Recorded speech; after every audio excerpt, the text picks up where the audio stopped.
Dalat ou combien Dalat. Durant mon voyage au Vietnam cet été, c'est à Dalat que j'ai vraiment eu du mal à choisir un hébergement en raison de trop d'offres que cette ville séduisante propose à ses voyageurs.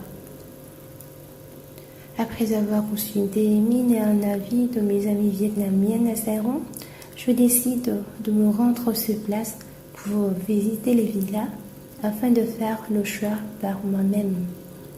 Suis-je chiante difficile? Oh que oui, car Dalat est un endroit dont j'ai tellement rêvé depuis toute petite.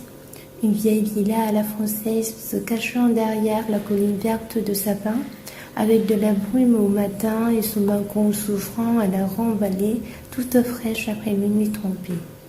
C'est ça, mon imagination de Dalat. Et je voudrais tellement expérimenter cet imaginaire en vrai.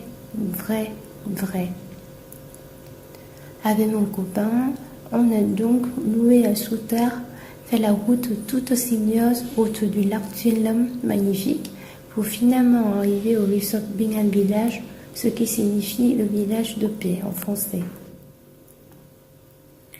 Bingan Village, une île des dons pour les âmes florales. Reculé tout au bout du charmant grand lac Tulam, Bingan Village est un resort 5 étoiles, à l'harmonieuse fusion de l'architecture française avec la conception architecturale traditionnelle du local. Ce pittoresque resort possède en total 10 chambres d'hôtel très jolies et 7 villas élégantes dont chaque édifice porte le nom d'une fleur différente, telle que camélia, géranium, rosa, arabanthe. De ce fait, chacune de ces maisons formidables est entourée en particulier de fleurs que son nom indique, ce qui crée un vrai régal à ses habitants en leur donnant de manière originale une identité végétale. La propriétaire de cet établissement luxueux semble avoir de très bons goûts. Cela se voit littéralement à travers les tableaux sublimes accrochés au mur, la couleur délicate de la peinture, bien évidemment les objets à l'esthétique fine en décor. Tous les meubles d'ici sont précieux et ont été choisis minutieusement pour mettre en merveilleux accord avec son espace de vivre et même avec l'extérieur. Confortable, lumineuse, aérée, parfumée d'odeurs botaniques, embrassée par un cadre idyllique, rangé de la douceur du lac et la verdure forestière des sapins. Les chambres de Bingan Village promettent aux âmes vagabondes un retour à leur véritable maison, du côté intimiste, chaleureux, à la fois imposant. À la recherche des souvenirs d'un temps perdu. Après une bonne heure de visite du resort avec le réceptionniste, on a finalement pris une villa discrète située juste au bord de l'eau. Intitulée Amaryllis, notre havre de paix se trouve au milieu du jardin, brodé de 7 fleurs rouges à la teinte vive, ainsi d'hortensias en pleine floraison. Sur une grande pelouse tout autour, qui s'allonge et arrive jusqu'à la rive du lac, sont déposées quelques chaises blanches pour que l'on puisse y asseoir, discuter et se lézarder dans une ambiance totalement détendue. Voyons voir, au rez-de-chaussée, il y a une cheminée au salon, une cuisine agréable et bien équipée, un four pour faire des gâteaux. Ah oui, j'adore la pâtisserie, la bonne bouffe et du bon vin. Le premier étage est la chambre à coucher, où une jolie fenêtre donne à l'ouest, le côté peu froid, et la porte vitrée principale orientant un balcon au nord tient son regard vers la colline bercée de brume et pluie. Ce balcon est d'ailleurs tellement mignon, avec ses greniers aux fleurs. Quant à la salle de bain, elle aussi vit un vrai bonheur, grâce à son caractère lumineux, la circulation fluide de l'air, la douche italienne pratique et surtout la fonction de hammam favorable au bien-être. En bref, on succombe entièrement au charme fou de ce pavillon. En parlant encore du fameux balcon, je me rappelle un souvenir rigolo venu de mon sarcasme typiquement français.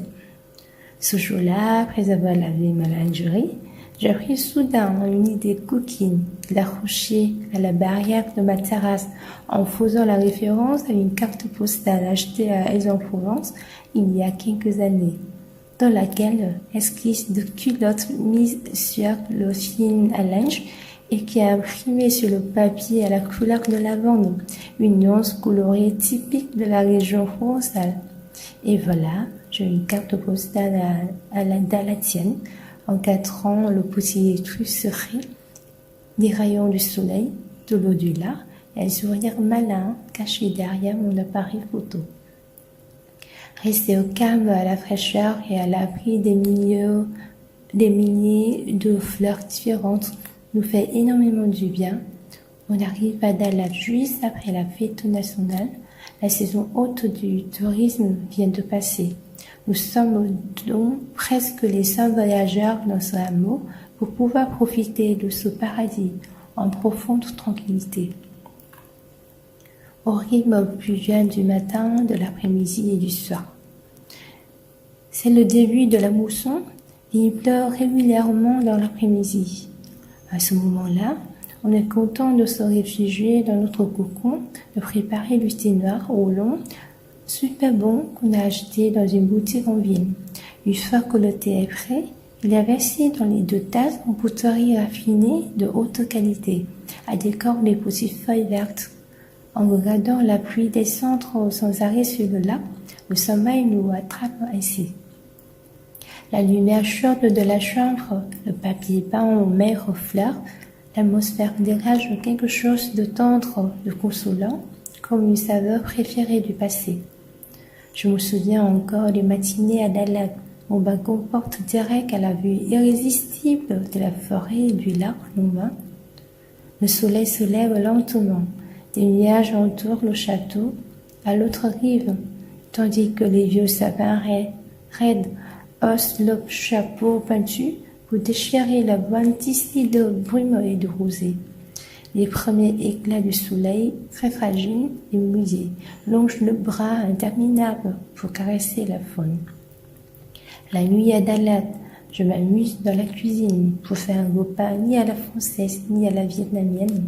Les spaghettis bouillis s'accompagnent du célèbre porc au caramel et des liserons d'eau. Il pleut très fort dehors, tandis que nous, sains et saufs, à l'intérieur avec tout le confort du monde, un plateau d'échecs, une cheminée, une radio imitant des chansons fiables et une statue en bois de filles modernes à la fleur gracieuse. La vie fut belle.